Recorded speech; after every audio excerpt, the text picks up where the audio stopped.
Given the importance of water for the humans and of course for livestock as well. So really happy to see that it's fully functional. The KDRDIP and the World Bank teams also toward Losajit water project that also serves a local school.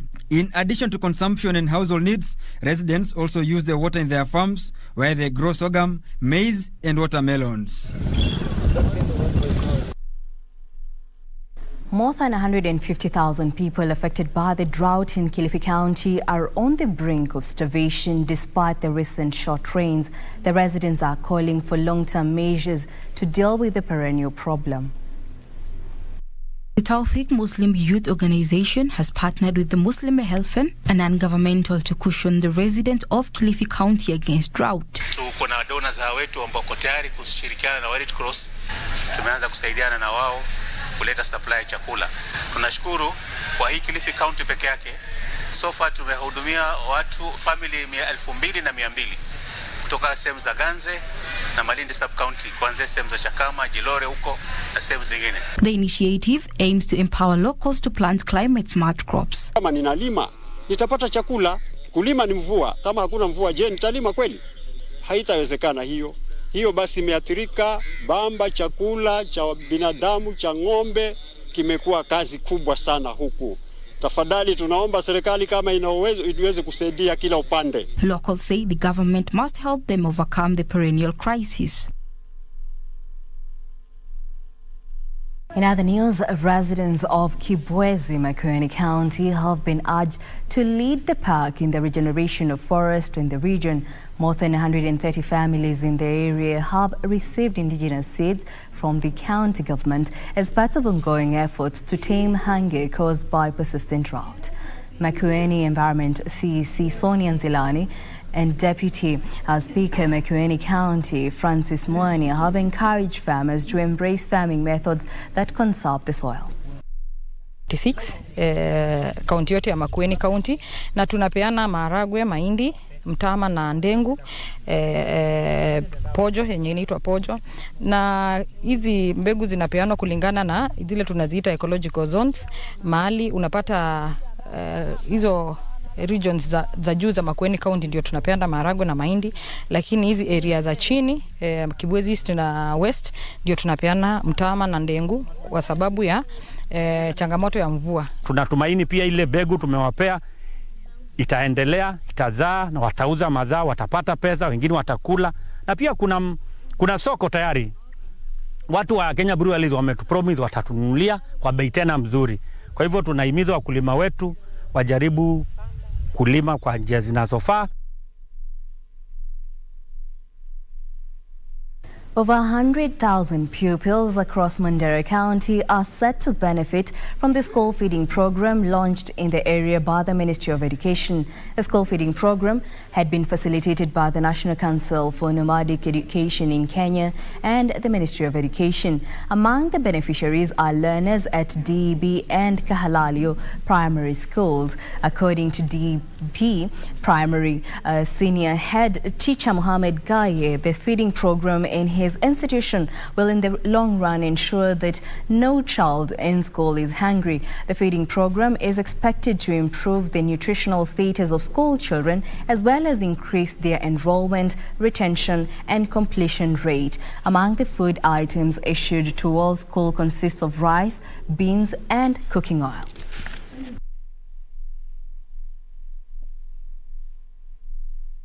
We want this to continue. This school, actually, the vicinity is surrounded by people who are living below the poverty line. The food is very essential. If food is not there, then there is many absenteeism.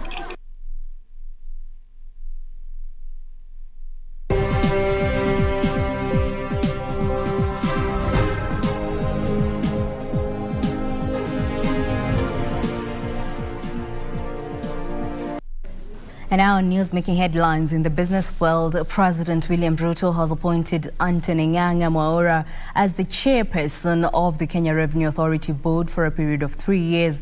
Mwaura's appointment comes at a time when the government is keen on instituting changes at the Kenya Revenue Authority to increase revenue collection to 3 trillion shillings in the current financial year and then double it to 6 trillion shillings by the year 2027. President William Ruto last month tasked Kenya Revenue Authority to take positive steps towards making the business environment favorable to traders, employ alternative mechanism of collecting tax, and expand the tax base while sealing revenue leakages. These efforts are meant to increase tax collection to 3 trillion shillings in the current financial year, ending June next year. I expect Kenya Revenue Authority to raise 3 trillion by the end of next financial year and to double the current collection in 5 years. He said there was need for changes to make KRA more efficient and responsive to the current economic needs. The agenda I have set out to recalibrate and reorient our tax administration framework signifies our appreciation of the contribution of our taxpayers who continue to embrace their patriotic share of practical nation-building efforts. The changes at the Times Towers have started taking shape, with the appointment of UDA's National Election Board Chair Anthony Ng'ang'a Mwaura as the new KRA Board Chairperson to replace Ambassador Francis Muthaura. Mwaura's appointment comes at a time when President Ruto is keen on KRA to raise revenue to above 18% of the GDP to support the country's budget. GDP has risen to Kenya shillings 12 trillion, yet KRA only raised about 14% of GDP in revenues last year. In the past, KRA was able to raise 18% of GDP. Mwaura has been appointed effective today to serve for a period of 3 years. Benson Rioba reporting for Lunchtime News. Kenyans will from next month borrow a minimum of 500 shillings and a maximum of 50,000 shillings from the Hustler Fund following the Cabinet's approval to roll out Phase 1 of the fund.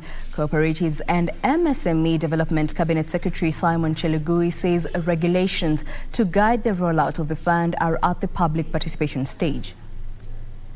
In 2 weeks, you will access loans as low as 500 shillings following the rollout of the Hustlers Fund. You will secure a maximum of 50,000 shillings but pegged on your credit score. And we have also surveyed the market.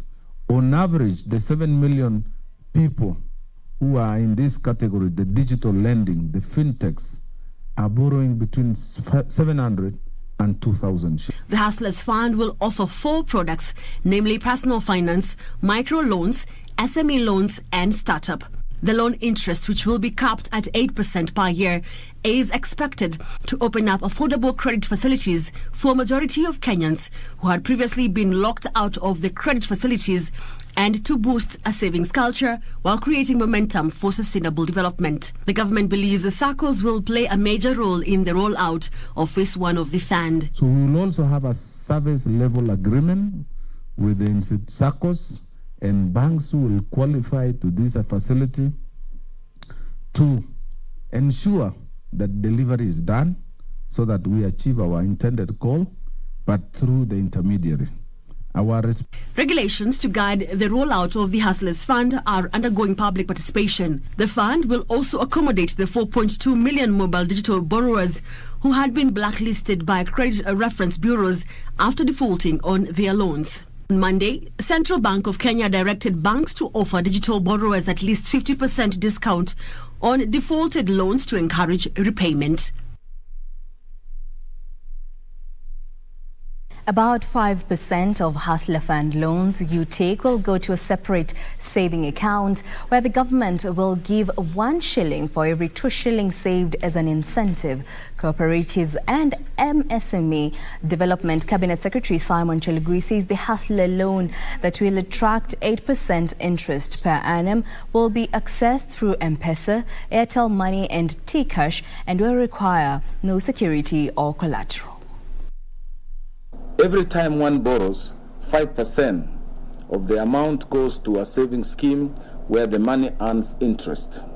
In addition, for every shillings two saved, the government adds 1 shilling. This will of course boost national savings and also provide those who borrow from Hustlers Fund some cushion for a rainy day. The target of government is to bring down the cost of borrowing, affordable credit. Because again, when it goes high, you minimize those people or Kenyans who would be having good ideas but cannot venture out. We are dealing with unemployment as a country, which has gone to almost 7.4%. And that is a social challenge that we need to deal with. 16 liquefied petroleum gas tanker accidents were reported in the year to June 2022. Data from the Energy and Petroleum Regulatory Authority shows that the accidents were caused by leakages and explosions attributed to illegally refilled cylinders. EPRA has rolled out a campaign to sensitize Kenyans on the dangers of siphoning of fuel from tankers, safe handling of LPG, and use of unqualified electrical personnel. As the authority, increasing accidents related to oil tankers that has led to serious injuries and loss of lives. Only recently in September, there was an accident at the Kisian Junction along the Kisumu-Busia Road. Thankfully, this time, no fatalities were reported. We have, however, witnessed increasing such cases of siphoning which do not have a positive ending. This campaign speaks to the consumer and educates them on crucial steps applicable to their everyday life that could avert any harm or loss of life. The ministry is committed to supporting efforts towards the well-being of Kenyans as well as deliver to them the service they need. We are optimistic that Kenyans will embrace this safety message and curb the occurrence of accidents and incidences related to energy use.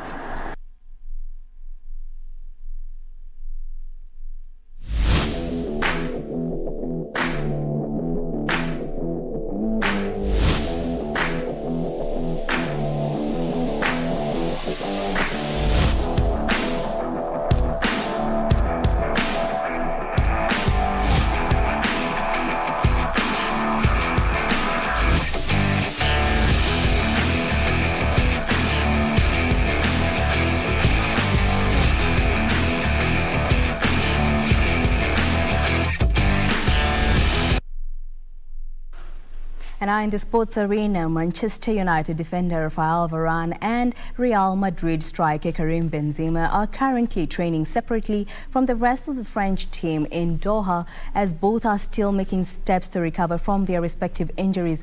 Benzema is still dealing with a muscular injury, whilst Varane is still managing an issue with his thigh. The 2022 World Cup finals kick off on Sunday in Qatar and will be broadcast live on KBC Channel 1 and all KBC radio stations. World Cup, Eco KBC.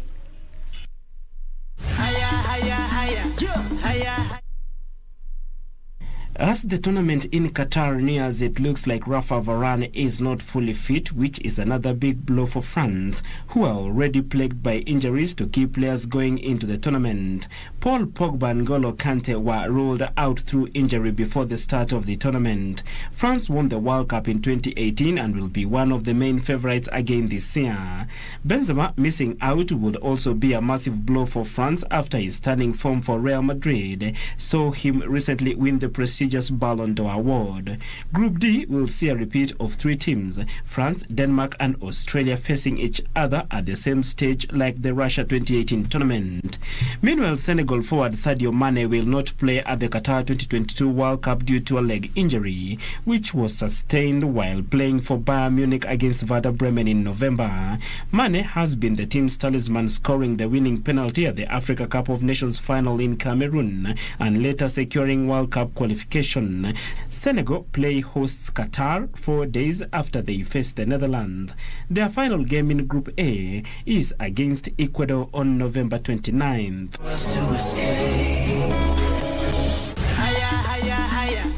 fire.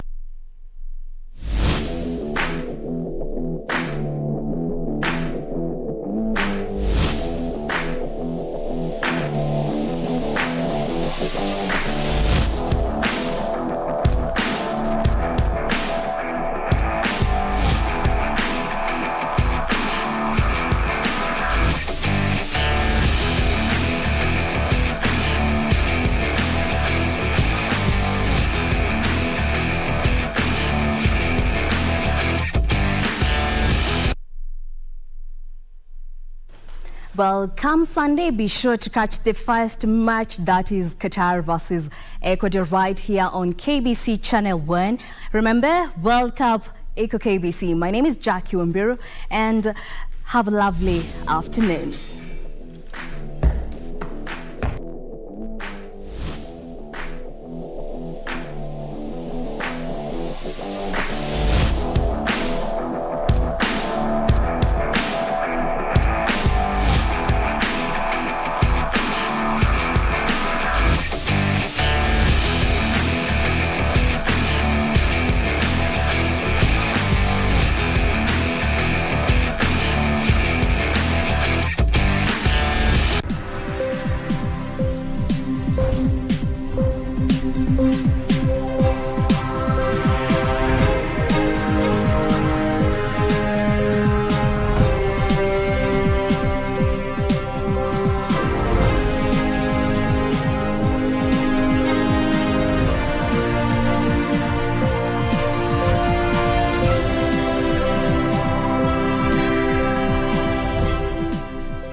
There are days when you think, oh, leo na deserve, so order a Glovo.